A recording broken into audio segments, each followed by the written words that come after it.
கோவை மாவட்டத்தில் மதுக்கரை பகுதிகளில் இன்னும் பல்வேறு இடங்களில் அனுமதியற்ற முறையில் விதிமுறைகளுக்கு மாறாக கல்குவாரியில் இயங்குவது குறித்து தான் மாவட்ட நிர்வாகத்திடம் விவசாயிகள், பெண்கள் பெருந்திரளாக முதல் கட்டமாக இந்த மனு கொடுக்க வந்திருக்கிறோம்.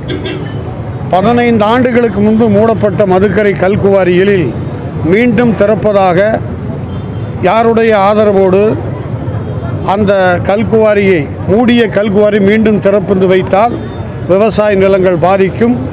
விவசாயிகளுக்கு வழித்தடம் இல்லாமலே இருபுறமும் மிகப்பெரிய அளவிலே நகராட்சிக்கு உட்பட்ட பகுதிகளில் 150லிருந்து 170 அடி ஆழமான பகுதிகளில் மீண்டும் வெடிவித்தால் உயர் மின் கோபுரத்துக்கு செல்லக்கூடிய மின் கம்பிகள் இருக்கிறது. அது வேட்டு வைக்குமானால் அந்த மின்சார உயரும் பாதிக்கும், தெருவிலே போகக்கூடிய விவசாயிகளும் பாதிப்பார்கள். அருகாமையில் குடியிருக்கக்கூடிய விவசாயிகள் வீடுகள் சிதலமடையும். விவசாய நிலங்களில் வேட்டு வைத்தால் பெரும்பதியான கல் வில் விவசாய நிலங்களுக்கே நுழையும்.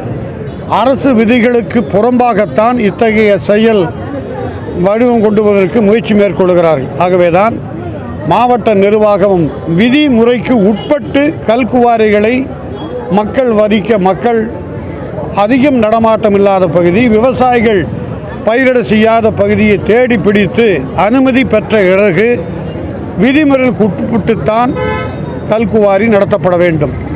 தொழில் செய்யக்கூடாது என்று எந்த விவசாயி விரும்பவில்லை. ரோடு போவதற்கு மண் வேண்டும், கல்லும் வேண்டும், அது எங்கள் விவசாயிகளுக்கு தெரியும். ஆனால் விவசாயத்தை அழித்து விவசாய பூமிக்கு அருகாமையிலேயே கல்குவாரி தோன்றுவது என்பது பெரிய ஆபத்தை ஏற்படுத்தும்.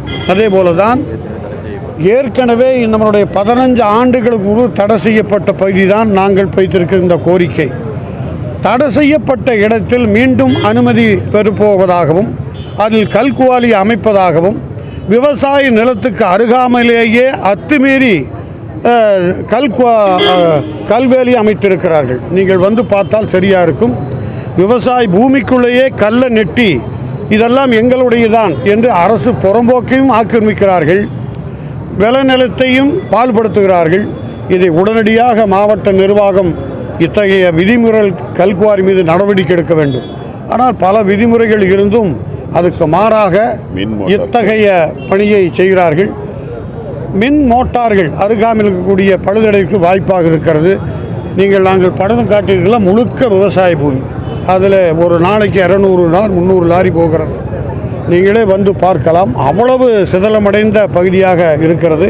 இதை தடுப்பது குறித்தான் மாவட்ட நிர்வாகத்திடமும் ஆட்சியரிடம் கொடுக்கிறோம், கனிம வளத்துறை கொடுக்கிறோம். விதிமீறினால் நாங்களும் நீதிமன்றத்துக்கு சென்று அத்தகைய விதிமுறைகளை தடுக்குவதற்கு முயற்சி மேற்கொள்வோம். இதுதான் முதல் கட்டம். இது தொடர்மையானால் வேறு வகையான போராட்டத்தை விவசாயிகள் அங்கே நடத்த நேரிடும் என்பதை முன்கூட்டியே அரசாங்கத்துக்கு தெரிய விரும்புகிறோம்.